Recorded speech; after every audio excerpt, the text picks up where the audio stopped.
لیکن اگر خلوص ہو، خلوص کے ساتھ یہ کام کیا جائے، خدا کی رضا کے لیے، اپنا کوئی دنیاوی مقصد نہ ہو، صرف اللہ کی رضا کے لیے کام کیا جائے، تو اس کی خدا کے بارگاہ کے اندر اس کی تو وقت ہوتی ہے، اللہ تعالیٰ اس کی وہ خدمت قبول فرماتا ہے۔ اس لیے خلوص مانگنی چاہیے، خدا سے خلوص طلب کرنا چاہیے، دین کے کام کے اندر خلوص چاہیے، خلوص کے لیے کام کیا جائے وہ خدا کے بارگاہ کے اندر مقبول ہوتا ہے۔ اللہ تعالی ہم سب کو خلوص کی دولت سے والا بنائے۔ خلوص کے ساتھ جو کام کیا جائے اس کی اپنی برکت ہوتی ہے، اپنی شان ہوتی ہے، اپنا مقام ہوتا ہے، اس کام کے اندر بھی برکت ہوتی ہے۔ ہم تو دعا کر سکتے ہیں کہ اللہ تعالیٰ ہم سب کو دین کے اندر ترقی عطا فرمائے، دین دار بنائے ہمیں، اور دین کے راستے پر چلنے کی توفیق عطا فرمائے۔ یہ دین ہی ہماری پہچان ہے، دین ہی ہماری عزت ہے۔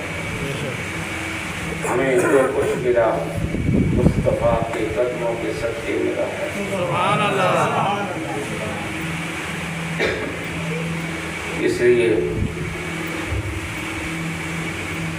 جو بھی یہ مہینہ ہے، آج یہ مہینہ بہت جگہ ہے ہمارا کا، آج سفر شروع ہو جائے، اور اس سفر کے اندر ہم سب صاحب نسبت ہیں نا،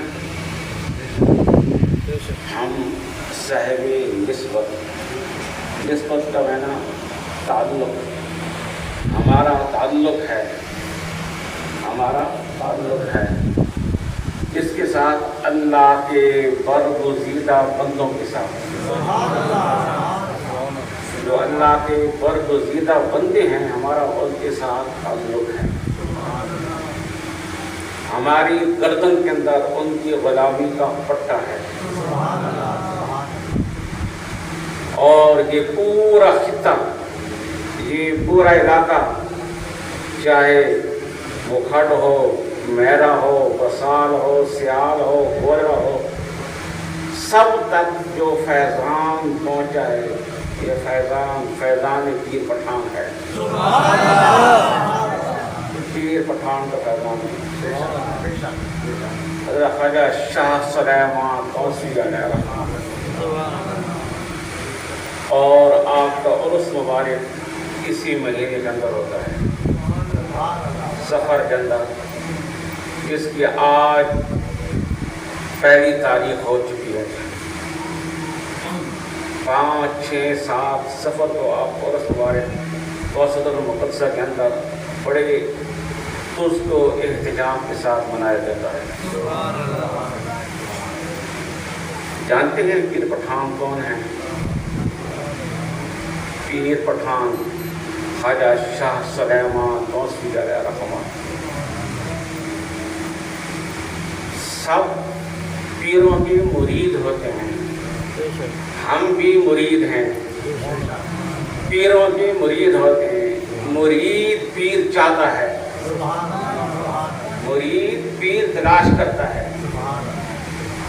یہ دستور ہے کہ مرید پیر کی تلاش کرتا ہے۔ ارے یہ آپ نے یہ نہیں سنا ہوگا کہ پیر مرید کو تلاش کرتے پھر رہا ہے۔ پیر پٹھان شاہ سلیمان، وہ بیٹھیے تھا، پیر پٹھان وہ ہیں خواجہ شاہ سلیمان توسیع۔ یہ مرید بعد میں بنے، یہ مرید بعد میں بنے، ان کو پیر نے، ان کی پیر کے پیر نے انہیں پہلے تلاش کیا، پہلے تلاش کیا۔